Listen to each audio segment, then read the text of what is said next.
Welcome to Al and Ha, two friends talking crypto and sports. Let's get it.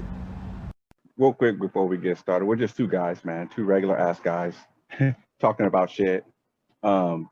Basically it. And that's basically it. We are not financial advisors in any way, shape, or form. Welcome to another episode of Al and the Hub podcast. Today we're going to be touching on some of the crypto news going on. We have some news with OCC. Brian Brooks, we've talked about on the podcast before, is stepping down. I don't know exactly the reasoning behind it. They haven't really released anything yet, but he's stepping down. They've already, I don't know if they've named for sure yet, but they've already had mention of somebody taking his spot. And you had touched on it. It's like, okay, well, where's he going now? Like he's stepping down to just, I'm done working. Yeah, they usually recycle the jobs, and he'll probably pop up somewhere else. But like we touched on a little bit ago, I'm trying to see what bomb or what grenade he's gonna throw before he leaves, since that seems to be the little trend going along. Well, here's the thing. I'm just reading the article right now. He's, as of tomorrow, Blake Paulson becoming the acting comptroller of the currency. So, but again, like you said, right. what bomb is he dropping? And I'm taking that as, okay, well, where is he going? Like, that's going to be the bomb. Is you have to assume Brian Brooks, like I said, he's not disappearing off the face of the earth. Right. Like, he had all this stuff to do with the banks and crypto and everything.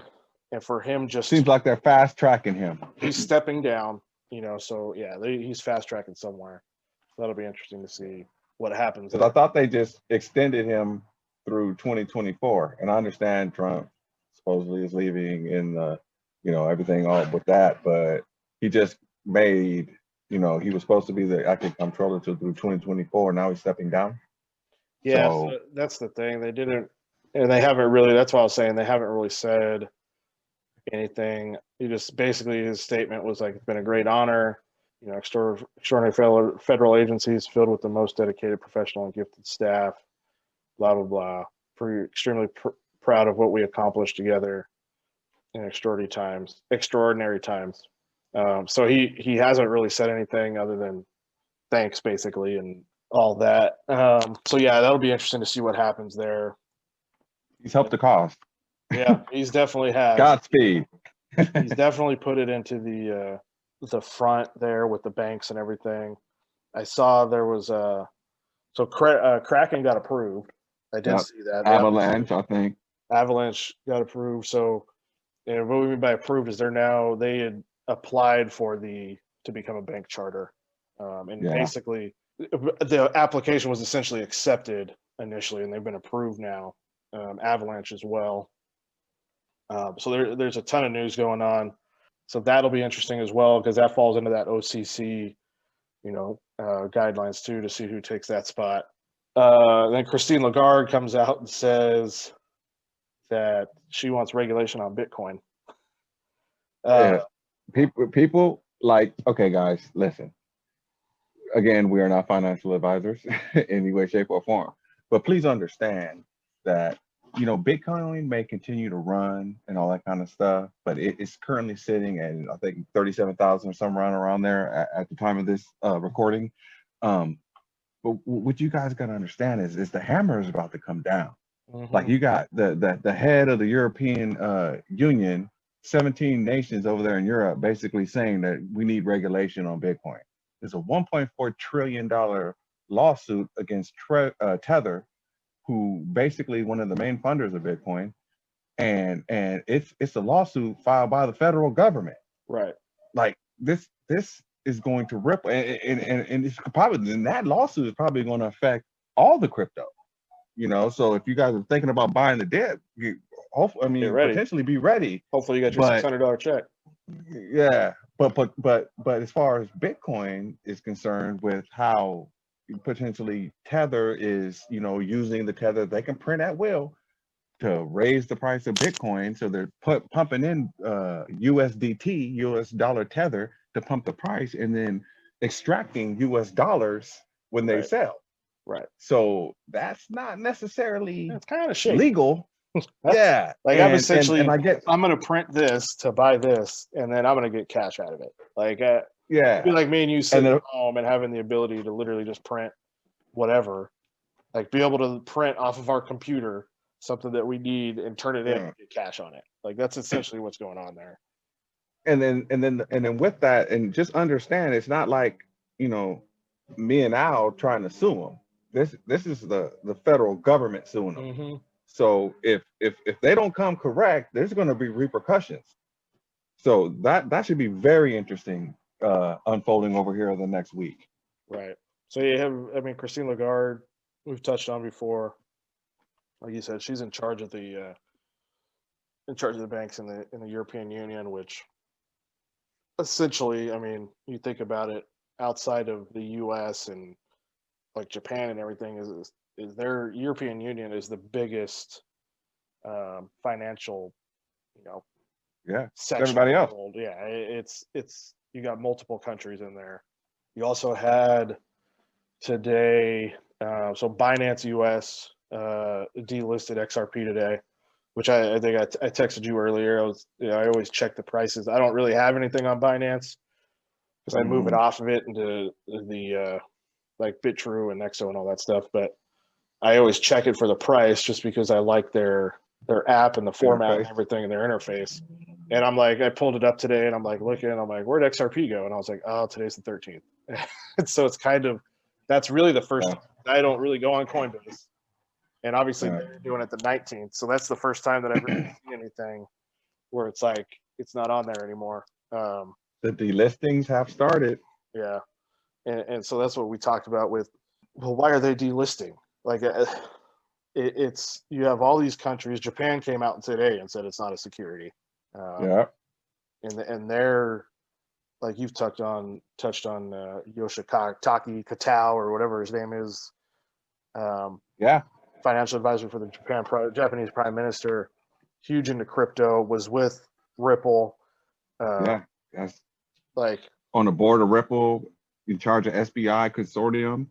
You know, it's you know, London already said, like there's an article that just came out, I want to say sometime this week, London was talking about XRP as a virtual currency or exchange token, whatever the term they use, but they did not use security. So yeah, using it for exchanges and all that kind of stuff. Like it's a basically layman's terms, they're using it for derivatives, is what they're saying. That's the quadrillions, people. Yeah. But you just it's a game. It's a movie. You know, they're playing out a movie, and we just gotta wait for them to get done. You know, because the world is showing, and 90% of the customers that Ripple deals with is outside of this country. Right. That's the main thing, and the people outside of this country have already deemed it a currency, virtual currency, whatever you want to call it, but they ain't calling it security. Well, so that's the thing. Japan saying that was the first time that it's the securities regulator, their top securities regulator came out. It's the first time they've ever commented directly on XRP and the legal status. So for them to come out and say that, it's one of those. If the rest of the world's going to use it, even if the U.S. deems it as a security, okay, like that's what we've touched on before, which it's not. Let's be clear on that. But it's a global thing. Yeah. And for you to sit here and think that because if the USA does this, and this, that the rest of other countries are going to be like, yeah, it's not happening. The rest of the world is doing shit that the USA is not. You look at the IMF, you look at the European Union, they're moving on. They've talked about it with this pandemic of kind of the jump start of the financial changes that they're going to make. And we've seen videos of them saying we're not going back. Yeah. So it's happening. Yeah. It may take a little bit. And really, I think it's more on, they just haven't, it's flipping the switch. And I truly think that the U.S., the whole lawsuit thing is the scare tactic, the shakeout. The theater. Yeah. The theater. I agree. And they're going to be like, it's a currency, or Ripple's going to settle, and then SEC will come out and say it's a currency, and then boom, like it's going to be used. And then all these places that delisted are going to be, we'll list in 2 to 3 weeks or whatever the case may be. And by then it's going to be, who knows what happens at that point. Mm-hmm.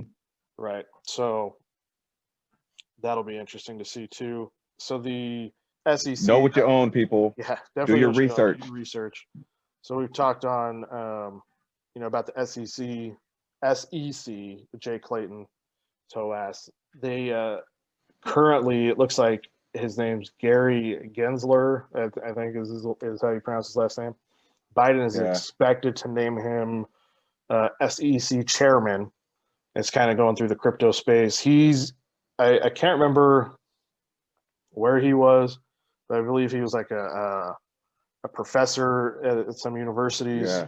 But he's on video at his lectures talking about he has classes that were based on cryptocurrency and From like digital assets. from like 2018. Yeah, from multiple years ago. He is on video talking about XRP and it being a currency and being an Using as exchange an currency. example. Right. Using it as an example Which it of is.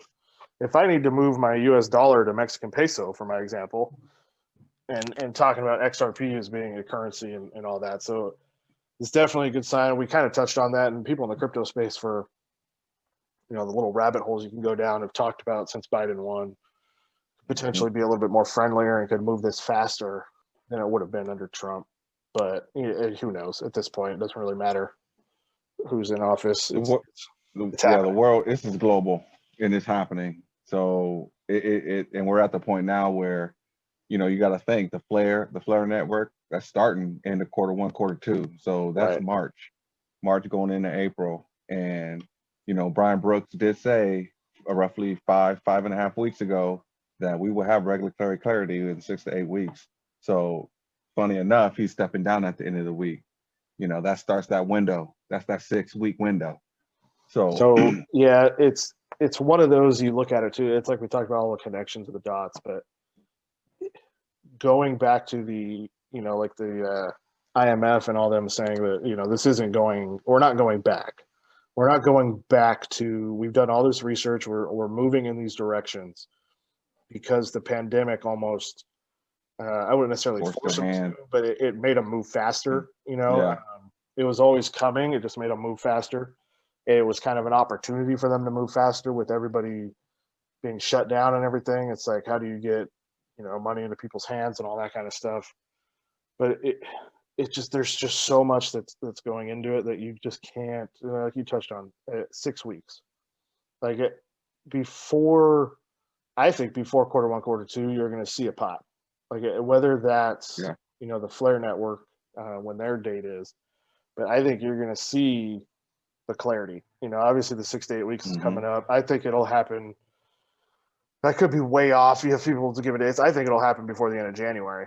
Because I think, especially with this new dude coming to the SEC, like I said, whether they settle or the SEC looks at it and we're dropping this, because I've seen so many people on Twitter that you have like legal people looking at the lawsuit and they're like, this has no weight to it. Like it literally it's got no legs.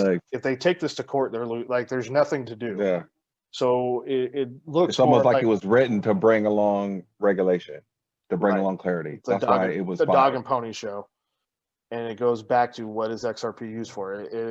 We've talked about those videos of the dudes that were with Ripple, and it's like it's not for me and you. It's for the institutions. And they've talked about buybacks, and they've talked about having to get it into the hands of the institutions. And so they can use it. I kind of bring the value to it. They lie. Like I don't know. Again, we're not getting into politics, but right, left, middle, whatever, they all lie. They want money.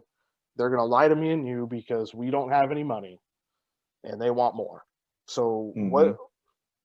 The fact that we talk about these conspiracy theories and we've touched on before about like it's if you really just look at it, it's a conspiracy theory for me to think that the Chiefs are going to win the Super Bowl. I mean, I can have my arguments. I could look at the evidence. I could look at this and this and this, but it's football, so nobody thinks anything of it. But when somebody comes up with a conspiracy theory about the election or crypto or whatever, it's like, oh, you're crazy. Well, it's like you've said, it's all conspiracy theories until they come true. So speculation, man. That's how you prepare for the potentials. Right. You got to speculate on it. People that bought Amazon when it was shit. People that bought Bitcoin when it was shit. People that bought Google when it was shit. It was Blood all in the streets. conspiracy theory. And Mhm. they're like, "Oh, that's a good idea. Let's buy into Google." I could see that happening. And it just boils down to, oh, okay, I'll go along for this ride. And what people need to understand is this is going to be exactly like the internet. Like when the internet first came out, it started, and once people started to understand, like, oh shoot, this is an asset. This can help. It only got bigger right. and bigger and big, and it started consuming more and more of the people of the population that were using the internet. What makes people think that this is going to be any different? So as much as the internet brought those people invested, that money, that wealth, that value, and that was dealing with data. So what happens when we get that same type of explosion and we're dealing with value now? It's not data, it's value. Right. And we're talking all the value. And people need to understand it is that's where we're going. It's like we were talked about the what was it, the NBC with Brian Gumble or whatever, one of the Gumbles, and they were talking about what is the A with the circle around the sign or the at sign. Yeah. You know what I'm saying? Back when, well, why would I want to do this? And we see somebody was on with David Letterman, and it was like, well, why would I want to see an email when I can just do this? Or why would I want to listen to it on the computer when I can just listen to the radio? Right. And I was like, nobody listen to the radio now. Nope. It's the satellite same radio. Yeah, you got satellite radio. You got, everything innovates. Everything's on a podcast. You're going to be, if you're not in the beginning of that bell curve of the innovation, then you're going to miss all the gains of that innovation. Like if you probably it's like getting into Google now. Yeah, okay, good luck. Yep. Go ahead. It's a little different than getting in the mid 90s or whatever the case may be, or whenever Google came out. But the fact of the matter is these opportunities, and this is why you do your research and you look into the project and you see. But you know as well as I do, we know we invest in utility. We invest in the projects that at some point, like everyone thinks he's like I'm talking to I got a couple of new guys in I went to high school with, and they I got a couple of shares, and I'm like, these aren't stocks. Oh, I said that too. When I started, I said that to you. Yeah, they're reacting like stocks now, but once the utility comes, these won't be reacting like stocks anymore, because they're only going to keep growing because of how I explained it before. The more people understand, like, oh, great, more people will come in. It's flywheel effect. It only gets bigger. It's like a snowball rolling down a hill. It's just going to get bigger as it gains speed. Right. And we talk about XRP all the time, but there's multiple. Kevin Cage touches on it all the time. There's going to be multiple winners in this space. Yes. There's multiple crypto, and fintech companies that use it for utility, and have utility that they have certain parts that they'll go after, and they could help those things. So there's going to be multiple winners. It's not like everything's like, think about this. And XRP is going to be this. There's going to be multiple winners. Did you see that VeChain was tracking COVID vaccines? Yeah. On the there's an app or something. It's in the Mediterranean or something. VeChain is a coin that deals with supply chain and tracking. Like they can track food, they can track, well, they've been linked to Coca-Cola. Yeah, they can track all that stuff for authenticity. So this is another one of those projects in VeChain. What is 2 cents right now? I don't know. I think it popped. Yeah. We had that run last week. I think it's around 2 cents right now, closing in on 3 cents. But the thing about it is that's another coin that as of right now is reacting like a stock would. 2.5 cents. You see the utility of it. It's supply chain. It's tracking. I think they have a deal with BMW. Yeah. It's like these are the coins you want to invest in because of the partnerships and what they will bring. It's not going to be about our money.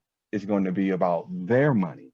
and the key is getting your money in before their money comes in. Right. And that's the thing. You touch on VeChain. VeChain's a great one. Is you don't even think of it. It's not. You think of the cryptocurrencies because that's what everybody calls them.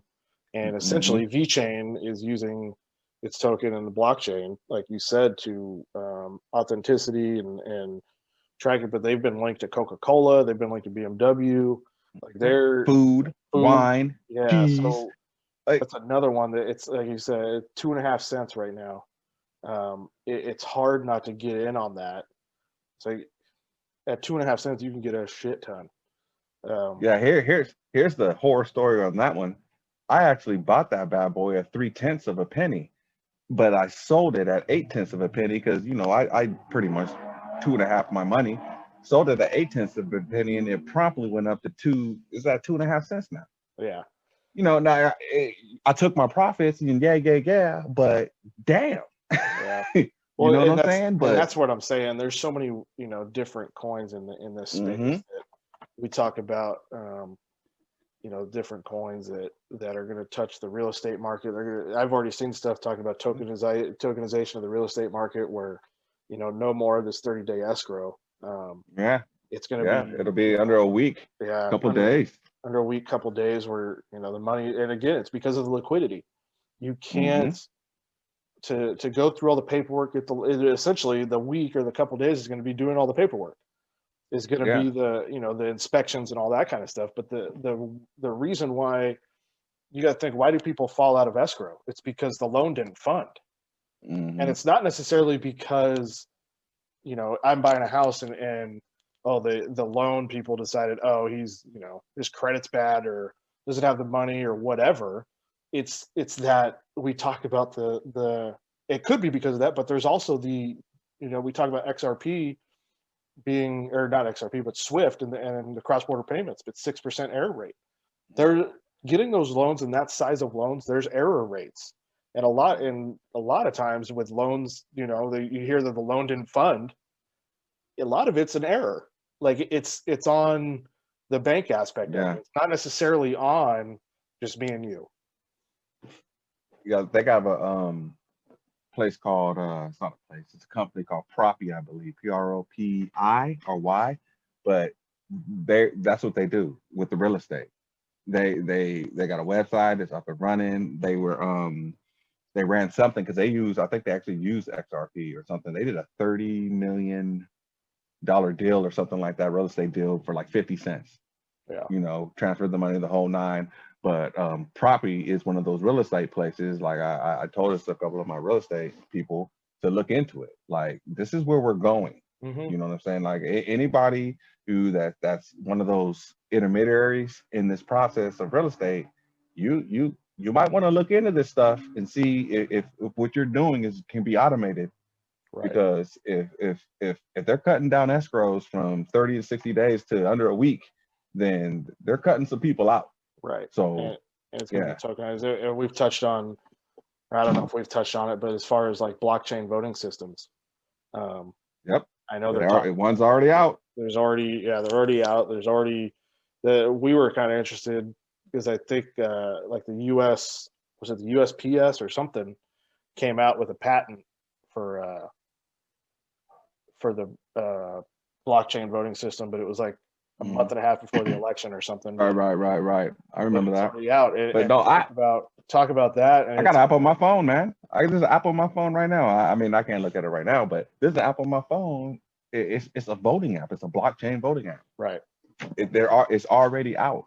Yeah. Next time we do a pod, remind me, and I'll get it out. But I get it's on my phone right now. But it's all the utility, and that's the thing where people talk about Bitcoin, and it's a value thing. Or we've touched on that too, because it's so high that it's like a store of value. But when you look at it, I saw somebody mention the other day, like it was up over, what was it, like 42,000 last week, and then Monday turned around and it was like at 37.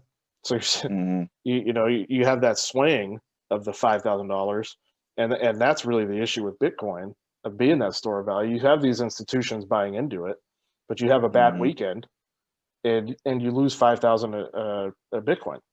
So, gold has its up and downs, but it's not going to climb.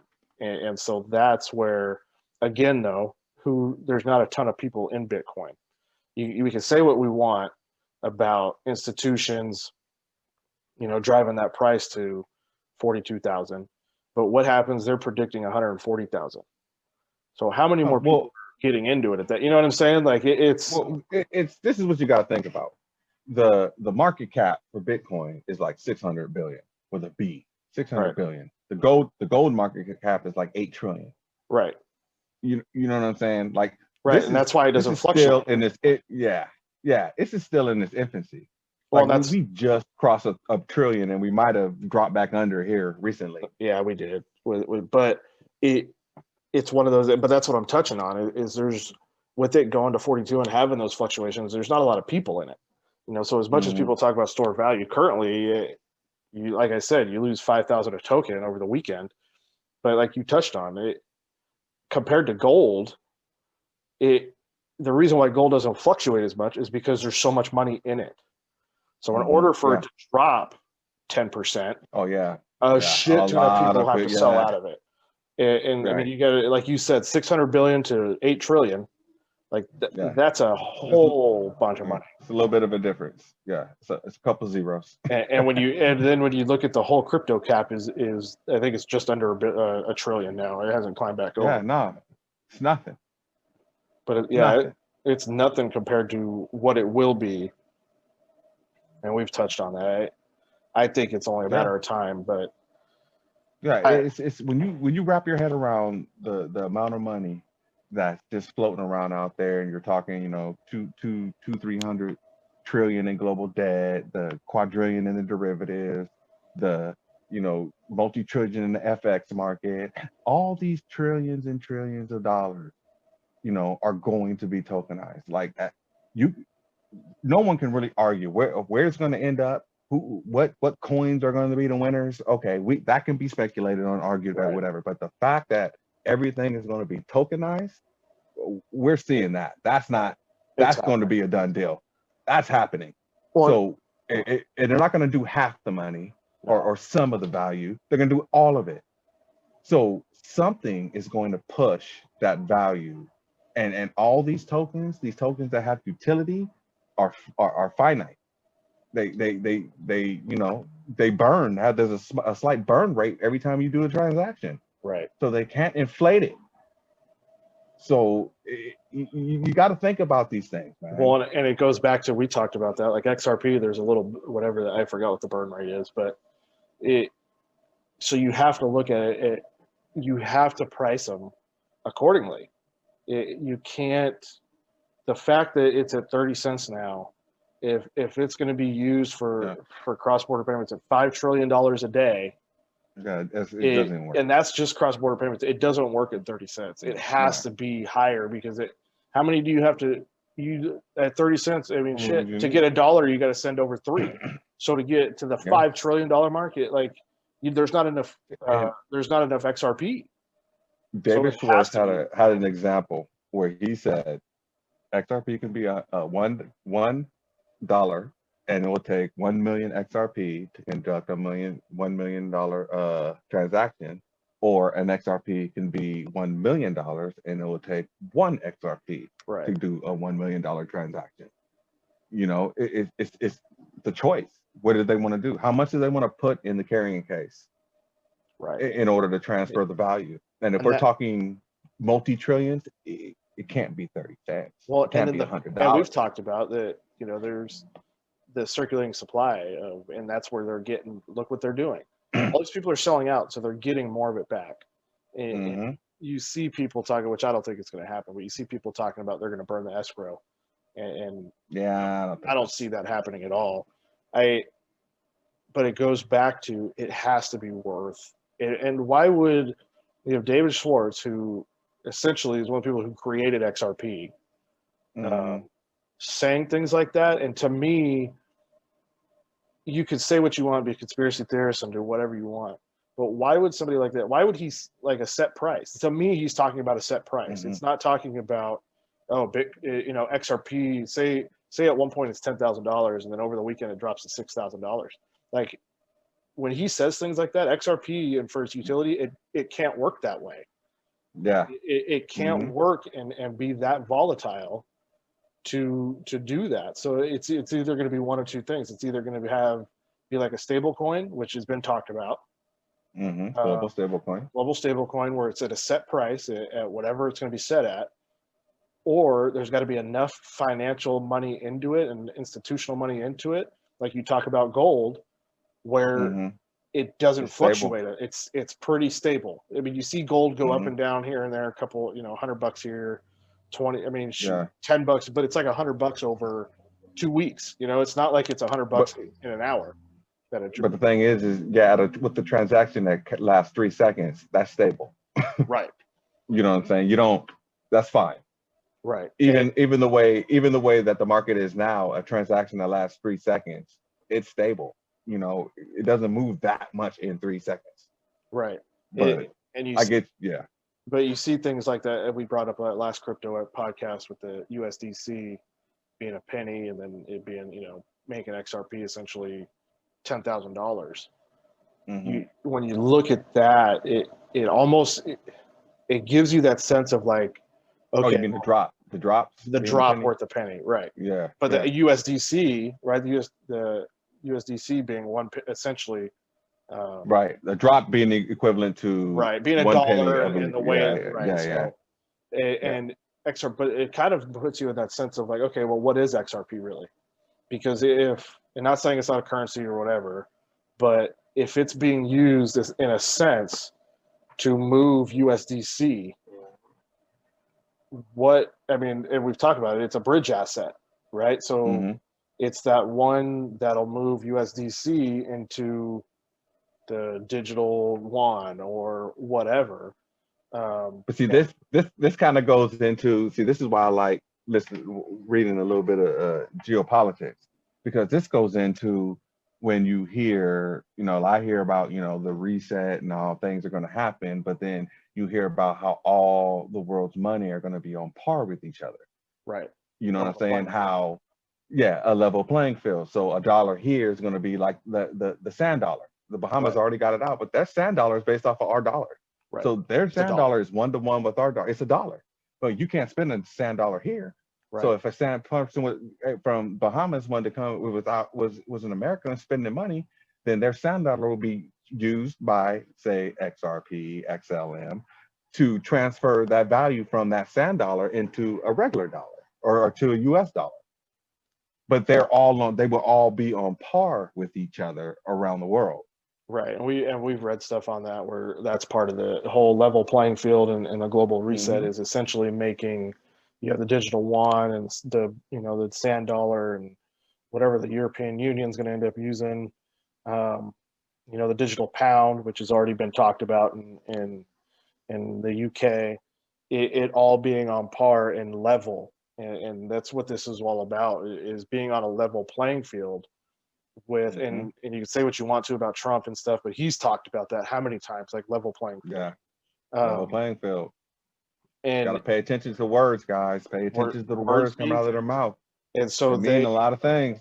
When you talk about that, it goes back to these countries, whether we want to or not. Like China, like we've touched on, China and Russia don't want to be sanctioned by us, so they want to get their own currency, and they want the level playing field. So does everybody else. So what's to say Europe and Britain and Africa and all these other countries don't want to be on a level playing field either, and it's going to get to a point where, again, you have China and Russia who are just going to be like, screw you, we're not dealing with it, we're doing our own thing. And so BRICS nations.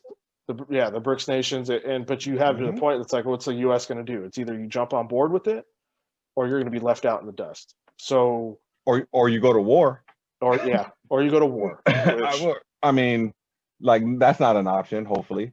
But those are the choices. That's how it was done back in the day. If you didn't use the U.S. dollar, then you got bombed or something happened to you. Shoot, when with Britain and in the U.S., like essentially.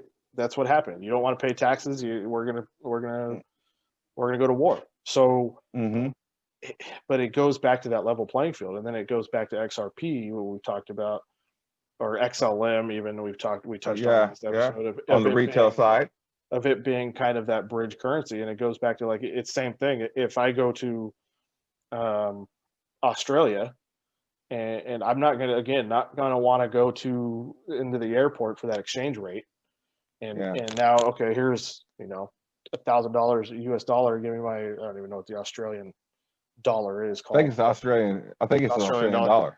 Simple enough. Why wouldn't anybody else just call their shit that? We got all these fucking names for it. But instead, you go like we've touched on. You go there with your card, and obviously there's still going to be people who use cash. Go there with your card or your phone, and scan it or put it in, and it's just you're not gonna have to transfer because it's all going to be one-to-one. So essentially, what you do is I go to Australia with my phone. I pay for something.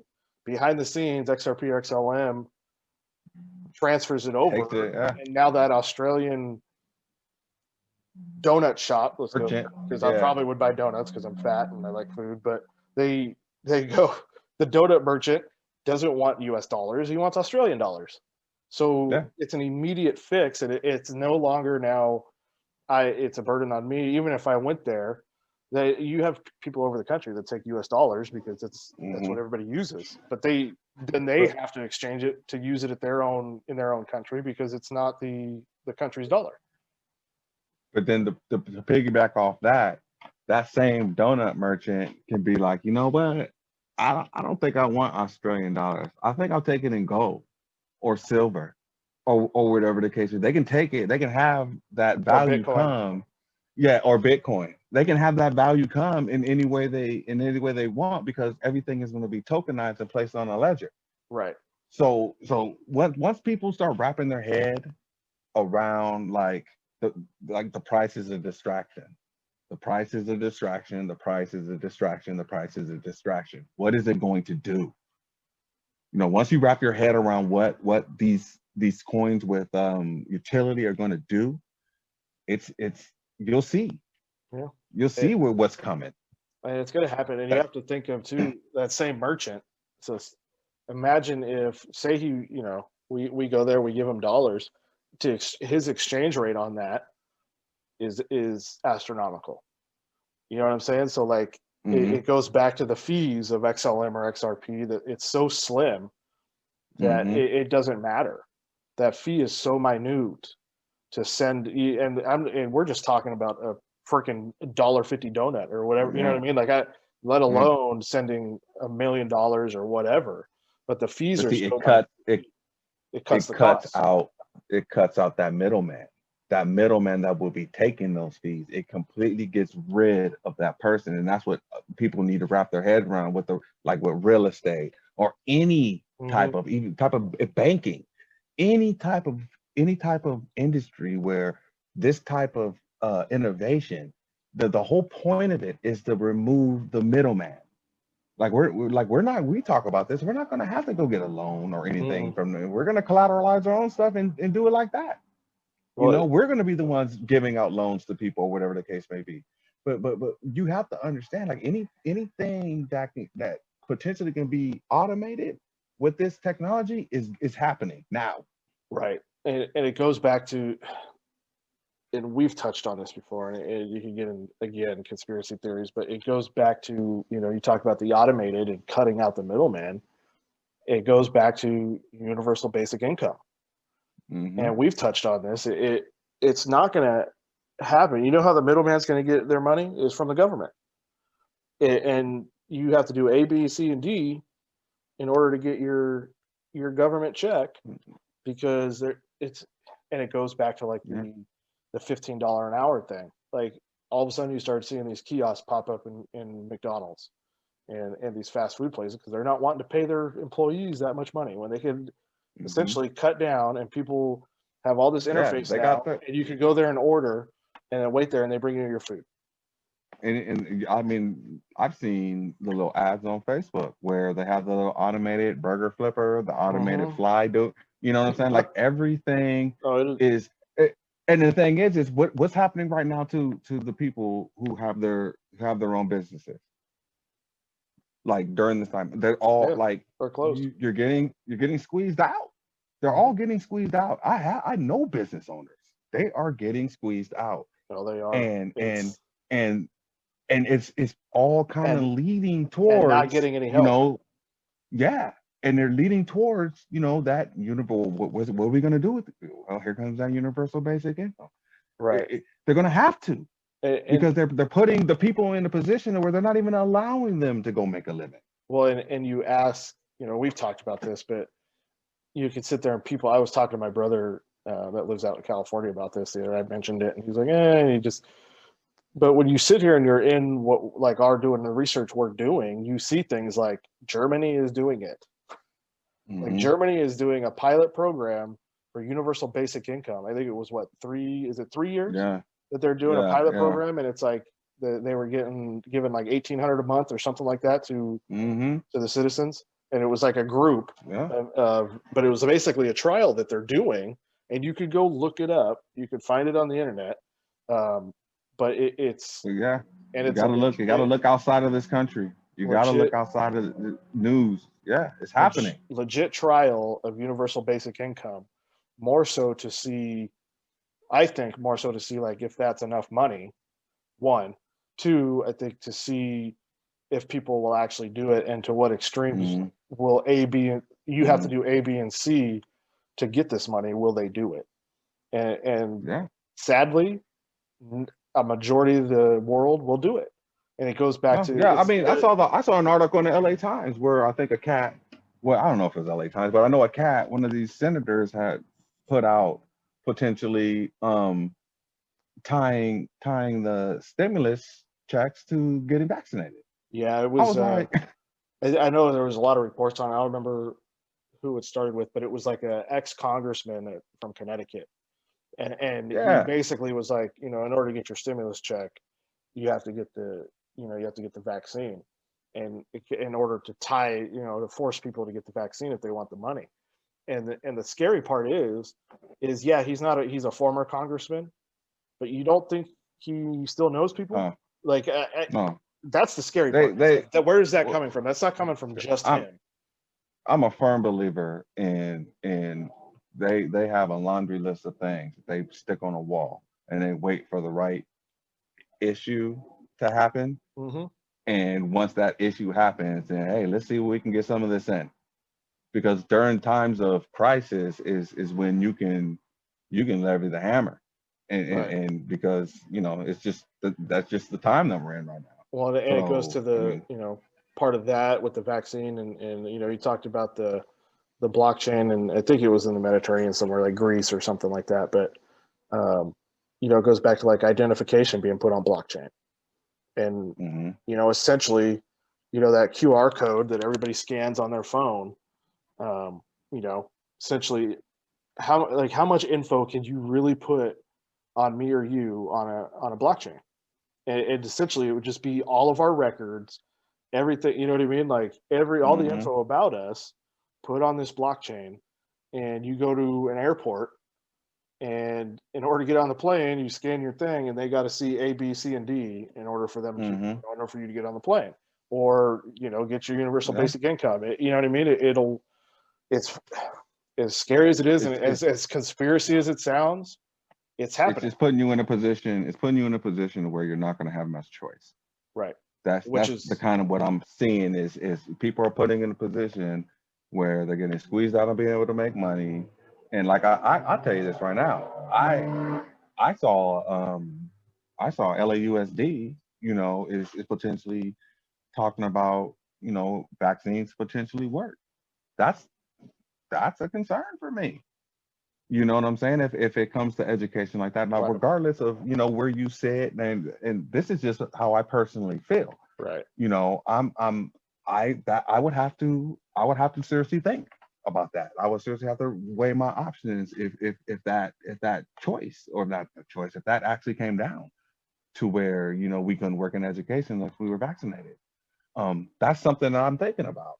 So it's I'm seeing it, go that way just because, there's not a lot of choice happening right now.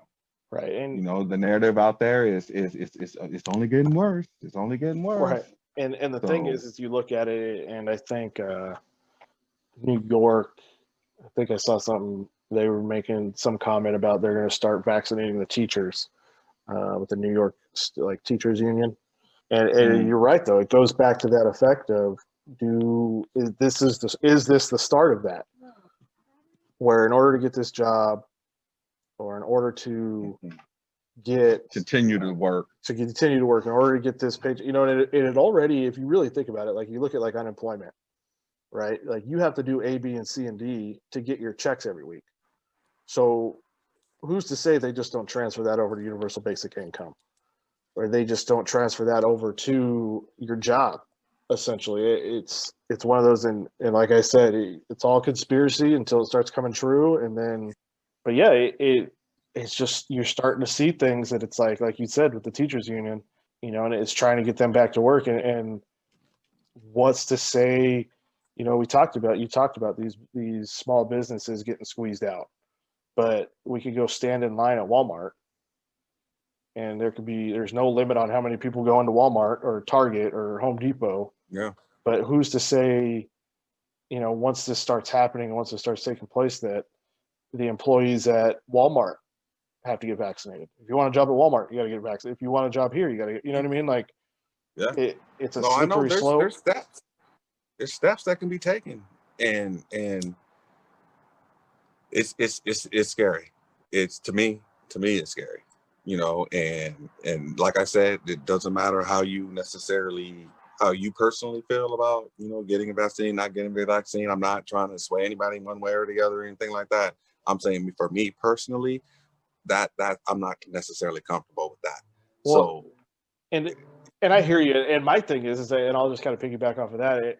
Whether you're for vaccine, I have tons of friends that are, in the medical field that have got the vaccine. I have tons of friends that are all for it, and that's your prerogative. I'm kind of you're not. I'm kind of on the fence about it. But my thing is like, are they going to start taking that choice away? And that's what the scary part is.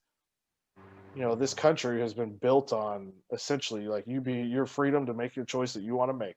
If you want to be successful, you can work your ass off and be successful. If you want to be not successful and lazy as shit, you can do that too. But ultimately, it's your choice, and it's starting to lean to that fact of, and you see the narratives of the choice not being allowed anymore. But then it's scary because as much as we're in that crypto space kind of leads to that. And some of the guys that we've listened to, have talked about that it's all connected, man. It's all connected, and as much money as we could potentially make and people can make in crypto, it's scary because it's as much as we want it to go off and get to that point. At what point is it does it get to where how much control? And ultimately, because people got to understand, like when this does happen, like your purchasing anonymity is gone. Yeah, like they will know what you buy, when you buy, every time you buy, and that's what they want. So I thought about it, man. I got, I know friends that hustle. They get out there, and I'm not saying hustle necessarily in a bad word, but in a bad way. But they go out, like hell, I hustle. I go out, I would train, try to earn money to, I go hustle, go earn some extra money. How is that going to be, tracked? Well, I know how it's going to be tracked, but that type of stuff, if you go out and say you do someone's hair or you do nails or eyelashes and you get paid cash right then and there, that stuff is going to get tracked. Well, and they're going to be, it's going to get tracked. And we go back to, like, you talk on the training stuff, when we used to do the training in the camps and stuff, we took cash. Yeah. And so it was one of those, like, we had our companies, we had our little, our DBAs and all that kind of stuff. And, the cash, it's like waiters and waitresses, like, you don't have to claim, typically at the restaurants, you got to claim a certain percentage of your tips or whatever, but you don't have to claim that cash. And to a certain point with the blockchain and everything else coming into play, me and you doing a training, is going to turn into somebody paying me, Hmm. whether it's Yeah. whether it's Filing some type of Venmo or like some PayPal type or of 1099 or some stuff like yeah. that. You know, And so this was for a training. I was paying them for a service, and and yeah. and the kicker is it'll all be tracked. So Hmm. me and you going to our tax guy and getting these little, oh, we know the limits and this, that, and the other. The government's going to know through blockchain every purchase we make, all the money we make, everything. So there's no more of the like, oh, we can push this to that limit because we know Yeah. at Yeah. at They're gonna know. $9,000 they're not going to check anything. But if you hit that $10,000 mark, they'll check. So it's one of And those. here's the real kicker. What happens to the tax guy when all of this stuff is already automated and they know how much money you've spent, you've made, you've done all that kind of stuff? Do they need the tax guy anymore? Like, honestly, they know. Well, that's what I'm saying. Like, they know. So there's no more waiting for your W-2, and then no more tax day, April 15th. No more. Yeah, Like, that's they all already gone. know. As soon as that year would hit, I mean, who's to say that you don't have to file taxes because it'll already be done. That's what I'm saying. Yet another job that potentially, goes by the wayside or whatever the case. Hell, people are doing the automated stuff through TurboTax as is now. But now through this, they don't even need that person, or you don't even have to do that because they already have all the information. They have all your money, all your accounts, everything is on the ledger. Yeah, it's scary. As much as we talk about crypto, and we're obviously like deep into the space, and not as deep as some people, but we do our research and we're paying attention every day. It's scary to think, and like I said, people that we listen to talk about it too. At a certain point, if this keeps going the way we believe it's going to go, and we've researched and it's happening, that those kind of freedoms are going to get taken away. And so that's where you can talk about what you want, but like I can see a lot of people across the world having issues with that, and that's where you see the I mean, let alone in this country, but you see like the protests and stuff in Europe and everything when they're going on these hard lockdowns, and imagine that, and that's about them. They're taking their freedoms away, just being able to go to the store. Imagine with them not being able to, like, having to essentially succumb to whatever the government wants because this is the way we're going. Yeah. It's going to be interesting to see. It's kind of scary, to be honest with you, but it is.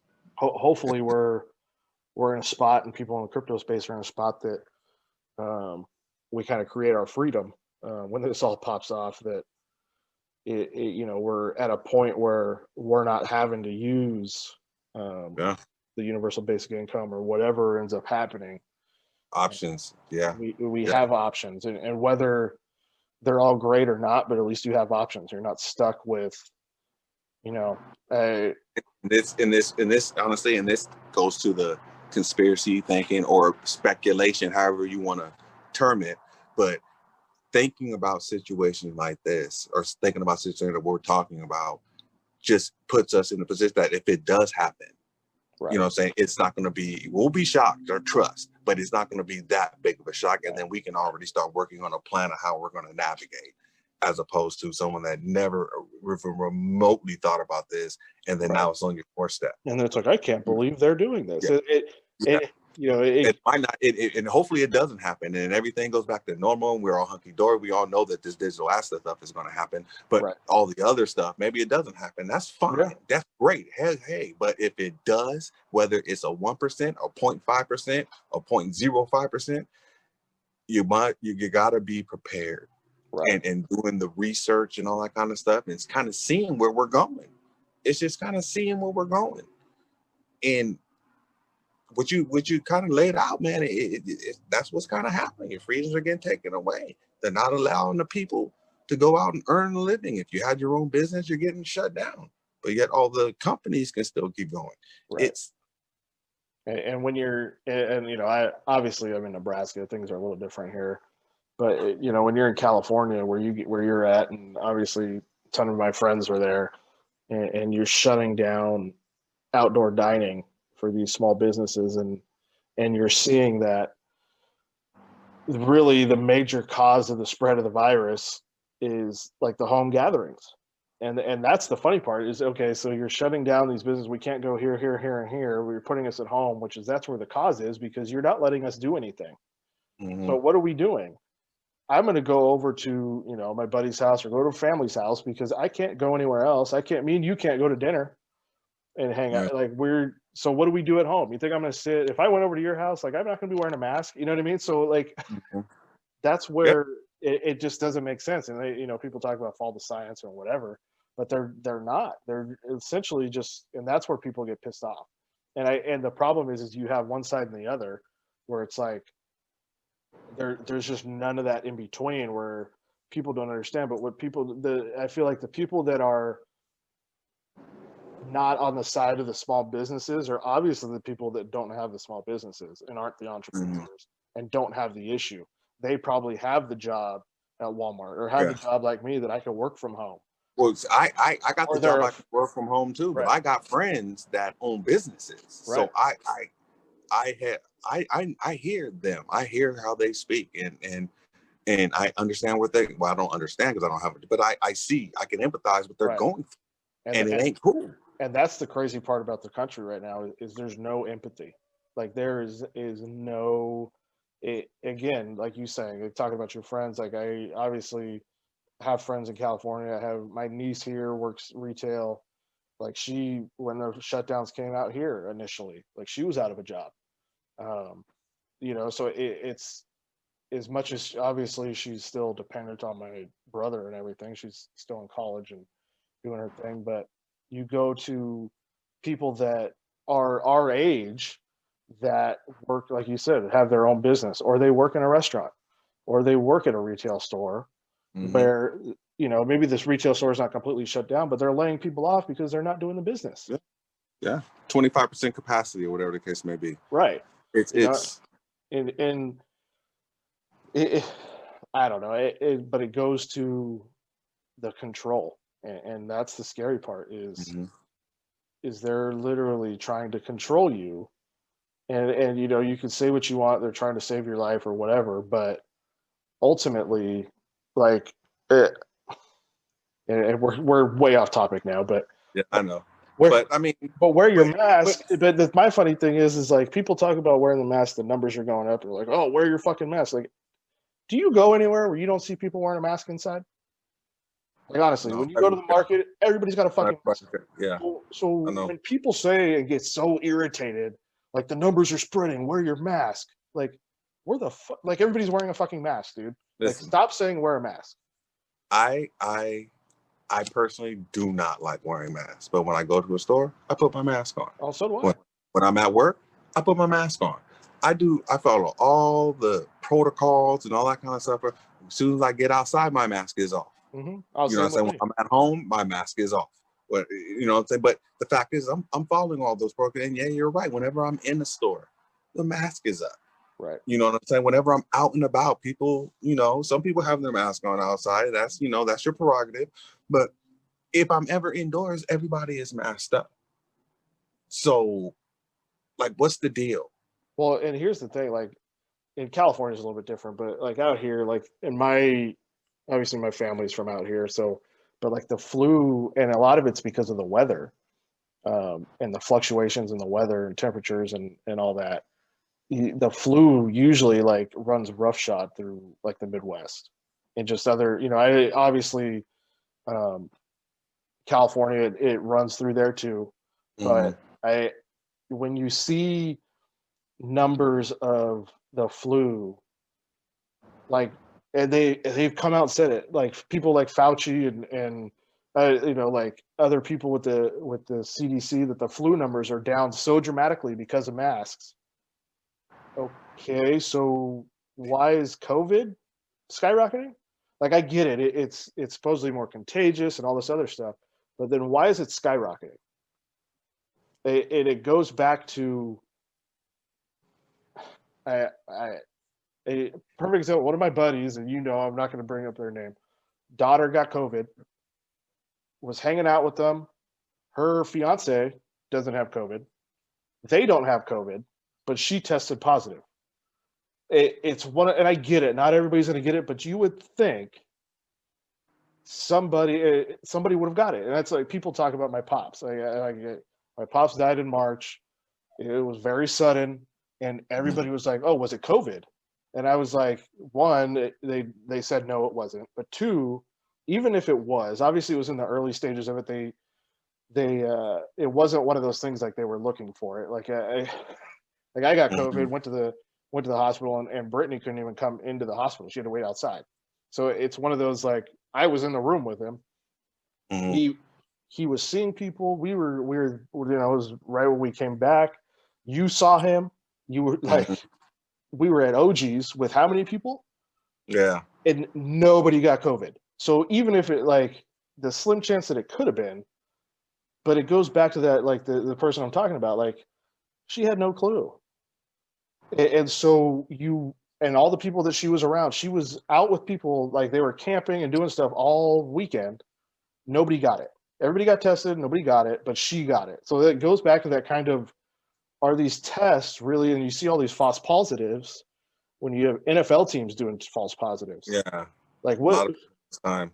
Joe Schmo at the drive-thru is doing this, right? Like, so, but I guess my real thing about this whole issue is just all the inconsistency. Right. I can't, because you know I'm like, my tinfoil hat is humongous. You guys haven't figured that out already. My tinfoil hat is big, but like I there's certain things, man. There's certain things that I pay attention to, and our governor, for one, if it was really, really, really that bad, if it was really that bad, would he had been at that function, that outdoor party that really looked indoor? But the thing is the donors weren't like our age or anything like that. His donors were like older, that main, group of people that are at risk. And then, I hear, arguments, oh, well, during, it was during the red phase or the red, level or whatever, level he came up with, that red level. But I'm thinking to myself, so COVID cares about that level? Like we're supposed to be in this deadly pandemic, right? Yeah. That's what you're pushing.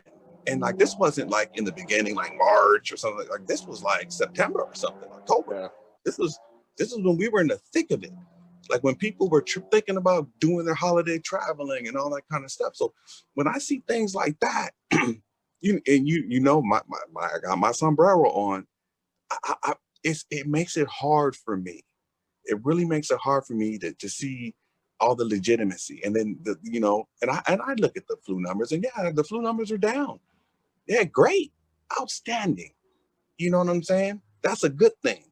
But why now? Right. And that's my thing. It's like, you would think if the flu numbers are down that COVID would not be spiking. And that's where I'm kind of getting with it. And so, and you could say sombrero and all this stuff, but honestly, like, I'm right there with you. It may be not as far out, but like everything that you bring, like you've at least done research on, you've looked at, and you're just kind of looking at it at a different angle. And the thing is, being here, tell me why California high school students cannot play sports. And here in Nebraska, we finished football season. We're in basketball season. Like, it doesn't make any sense why. Must be worse out here. Well, then you see the COVID curfew. You have to be home at 10 a.m. or 10 p.m. Like, oh, I forgot. COVID goes to sleep. Goes to sleep. And it comes out in the middle of it. But that's what I'm talking about. It's the stupid shit. It's the inconsistency. Like it's kind of like, for me, it's being 8 or 9 years old and being right about something, and then your parents saying, because I said so. Wait. Yeah. Well, hold on though. Wait a minute. You do realize that. And then just be like, you want to bring it up again, I'm gonna whoop your ass. Yeah. No, because I said so. You're about to get your ass whipped. Oh, okay, well then you're right. All right, I'm gonna go sit over here. I'm gonna go sit down before I get my ass kicked. It's true though. But no, like I don't get down like that, man. It's you. you tell me something, and if it's legit, and then I can do some research on it and find out, okay, cool. But this is not it. There are holes, and I know that people are going to disagree with me, and that's fine, and that's why I have my sombrero. But until my holes are filled with a little bit of truth and something at least that makes sense to me, then I'm going to continue to think how I think. And the thing about it is the more I stay in this crypto, the more I see right how the world works. Well, and I've talked about with people too, and like the crypto space, that's for sure. Like if you people decide to dive into it and do research, there's tons of tinfoil hat, and not just vaccine, like other aspects too. But you have to. It's more of, for me, like I said, it's just looking at it at a different angle. It's looking at. And we're by no means saying COVID isn't real. Like I had COVID, my fiance had COVID. It's real. It sucks. It's very real. It's just like you said, the consistencies of it. Like I don't trust the testing. Like I really don't. As much as you sit there and you get tested, it's like I touched on. Like you have false positives. How many of those aren't being reported? Like because essentially the states are getting money. Yeah. So you have, and I'm not, again, conspiracy theory, whatever, but when you have, like, I think it was the Chicago Bears, before the season started, there was like 77 false positives that they had. And you're looking at a $1 billion corporation that is putting all these tests together and doing their testing policies and everything else, and they're putting out false positives. So that's what I'm saying. When you go to the drive-through testing center at the mall, and I get it, they're nurses and they're doing their thing and whatever, but like I'm sorry, like I'm not going to say that this is 100% accurate or even 90% accurate, because for it to be so asymptomatic is beyond me. Like I get it, you may have the virus and other people show whatever, but for it to be so asymptomatic, like nobody would even know. Why are we testing? Here's my thing. Why, if I'm healthy, I'm not going to get tested. There's still a CDC video up about when you should be wearing masks, and we can argue, whether or not, well, that was just old information, and why is it still up? Why is it still up? And she touches on, if you don't have symptoms, you shouldn't be wearing a mask. She says it. It's like in the first sentence. Well, you know what I'm saying? But if it's not true, okay, that's fine. Take it off. So we don't have this confusion. Right. You know what I'm saying? And that's the crazy part is, and again, I get it. And you could have, a little bit of the flu and not really be symptomatic. And so I understand you getting it. But we've never, as a country, have never done this. We're literally quarantining healthy people. Everybody. Like we're quarantining everybody. Like if you're sick, you stay home. That's what everybody's done. You target it. Right. Who's most at risk? But maybe target the stuff around them. But instead of it's like pushing it to everyone. I've done the test. I've taken it 3 times essentially. I took it once because I was a little under the weather and thought I might have had it. Was negative, but again, who knows? Tested, got sick, had a fever, went and tested positive, and then I had to test again to go back to work. It's not comfortable. Like I don't know if you've taken the test or not. Nope, sure haven't. But again, that's my case. You haven't felt sick enough, at least, to go get tested. So why I don't get these people. I've seen people that have like take it. I had a coworker who doesn't work with me anymore that would take it once every other week. It's like I don't get it. If you're that concerned about it, don't go see your grandma. Like I don't like.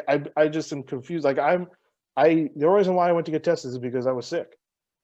If I'm healthy, if I'm feeling good, I'm not going to go get fucking tested. So I'm not stepping foot in the hospital. Who are all these fucking people that are asymptomatic getting tested? Like that's my thing. Like I don't understand that concept. And it goes back to the flu. Would you go to the doctor if you didn't have the flu?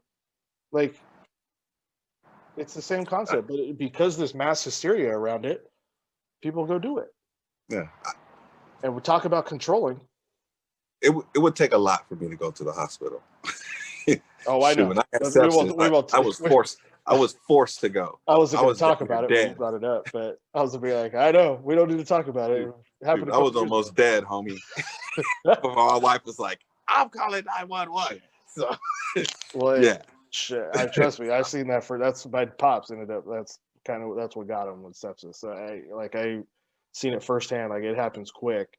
yeah. But it doesn't. There's again the consistencies. And I get it. It's a new pandemic, or it's a new virus. So that data is going to change and things are going to change. But it doesn't seem right. It just to me. When you could go to California and you can't go out to eat, but you could drive across the border to Vegas and go eat. You could go sit in a casino and play cards. Yeah. And because I forgot, and that's the border there. I guess there must be a border wall between California, a virus border wall between California. Yeah. Where it just doesn't affect them as much. What is it? Freaking Whiskey Pete's. Buffalo Bills. Is that what it is on the border? The virus, Buffalo Bills of Whiskey Pete's. Yeah, the virus is afraid. The virus is afraid of that big ass roller coaster at Buffalo Bills, so it ain't gonna go. It won't cross that border. Won't cross Death Valley. Like it just. But that's the thing. Like I don't get it, and again, it goes back to why can high school kids in Arizona play football? And again, not saying it's just unfair. Like to sit here and see, like it's one thing for colleges.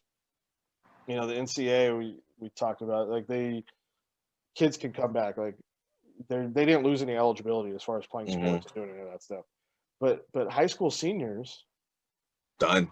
They're done, and 90 whatever it is, like 99% of those kids will never play sport again. And so it's just I feel awful for the kids, dude. Like I really do. Like luckily, like living here, my nephew's been able to play football and he started up his Y basketball team now, and you got to think for spring sports. For spring sports, they're working on 2 years, right? Because they got their season gassed, right?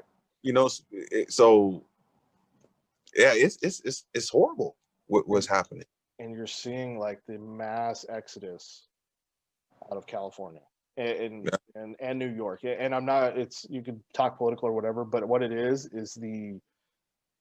the mass exodus is because you're not able to do anything.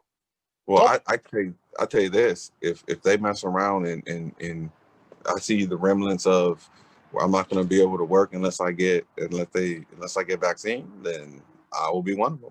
I will be one of them. I have to. I hear you. Like, and I got to do. It's just I just feel for those kids, dude. Like, and obviously, like you work at a high school. I worked at a high school. Out there and you get, especially coaching, you build really good relationships with those kids. You'll talk to some of them now. Yeah, and you see the work that they put in. A different side of them. You see them at the end of their senior year, that last game that they lose, their last game that they're going to play football, and you see them bawling their eyes out because they know it's the last. They've done this with their friends for years, and it's the last game they're going to play. And essentially, like this group of seniors and potentially juniors with those, like you said, like the baseball players, aren't able to play. And now you're starting to see like teams leaving and playing. You're seeing California teams, like club teams, leaving and playing going out of state and going because it's the stupidest fucking that's the type of shit that I'm talking about. Like the consistency. And again, why can I play here in Nebraska? But you can't play in California. And you can give me the shit about population and all that fucking shit. I don't care. It's still the same freaking spread rate. It's still the same percentage of who gets sick or who dies or whatever. That doesn't change going from California to Nevada. Oh, a line doesn't determine that. No, I get you. And the thing is that's what I'm talking about. That's that consistency that if listen, if this was truly that pandemic where people were dropping like flies everywhere you go, You're seeing people on the street like, yeah, hey, what do I need to do? Right. But that's my thing. It's just like I'm not seeing that. And I know that the hospitals are starting to fill up. I'm getting a lot of news of that, especially at the time of this recording. But it hasn't been like this for 9 months or however for 8-10 months, however long this has been going. It has not remotely been like this. Well, you have to think about too, like the hospitals are filling up because they opened it back up. And they had all those ICU patients and all the elective surgeries and shit. They're back now. So you have that with a mixture of the COVID, and they put out the numbers of like, well, this many COVID beds, or and I get it, but I don't trust those numbers either. Like, I'm going to be honest with you. Like, just, it goes with the testing numbers. Like, you can sit here and it goes with the underlying issues. Like, I get it. Like, it affects people with underlying issues, but my grandma, back in the day, was dying of cancer and was in the hospital. And you know what on her death certificate, you know what it labeled as cause of death? Pneumonia. Because pneumonia ended up killing her. She was in the hospital. Right. But she went into the hospital because her cancer had gotten so bad. She got pneumonia while she was in the hospital. So that goes to the COVID aspect of it. Like, how many of these people, like, you don't see people getting labeled as, died of the flu when they had cancer, like, or, they had a heart attack. Oh, it was caused by COVID. No, like, that's where you kind of get that, like, mixture of, again, not saying it's not real. I have plenty of friends that are, like, in the nursing stuff, and it's, they talk about all, but it's just, I know the numbers wise, I just don't trust it. And when you're seeing different states doing all this different shit, it boggles my mind. Yeah. There with you, man. All right. Well, we definitely got on kind of a tangent there. Diving into that. I guess the funny thing is that is kind of the crypto space, though, that diving into that little bit of the conspiracy. It leads you. You go down a lot of different rabbit holes, man. When you get into crypto, because a lot goes into it. Because you got to see, because especially like we go back to the XR or the Ripple lawsuit. You have to look outside of the country to see how the rest of the world is viewing Ripple, and XRP, and then when you do that and you see that it's 90%, like, oh, okay, well, maybe it's not as bad as it seems here. Well, and then you start, like we tell you, really what got us into that was diving into the blockchain of like the blockchains with money, viruses, money, and IDs, and all that kind of stuff. And as funny as like we talk about, as tinfoil hatty as it sounds, there's evidence of that happening with blockchain. So for as tinfoil hatty as people think we sound, like, there's evidence of it. And like and remember, we touched on earlier that VeChain is tracking COVID vaccines. Right. Oh, it's happening. And so that's where you kind of get down that rabbit hole and get off on tangents like we just did. Anyway, we appreciate you guys listening. It's another episode of Al and the Ha. We signing out. Take it easy, guys.